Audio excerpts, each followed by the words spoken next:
Hi friends, ఈరోజు అద్భుతమైన సువాసనలను వెదజల్లేటువంటి ఔషధ మొక్క గురించి తెలుసుకుందాం. ఈ మొక్కను చూడగానే మీరు గుర్తుపట్టే ఉంటారు. అవును, ఇది సంపంగి చెట్టు. సంపంగి చెట్టు లేదా చంపకం లేదా హరిచంప అనే చాలా రకాలు ఉంటాయి. ఈ చెట్టు మా ఇంట్లో వేసాము. సుమారుగా 3 years అవుతుంది. మన ఇళ్ళల్లో కుండీల్లో కూడా పెంచుకోవచ్చు. వీటి ఫ్లవర్స్ స్మెల్ చాలా బాగుంటుంది. నీళ్ళల్లో వేసి వాటర్లో 2 days ఉంచినా కూడా ఇల్లు మొత్తం మంచి స్మెల్ వస్తుంది.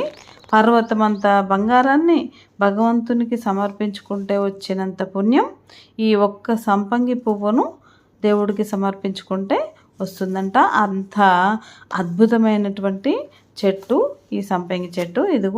ఈ చెట్టుకు ఈరోజు ఫ్లవర్స్ కోసాము. నేను పూజలో ఉపయోగించాను.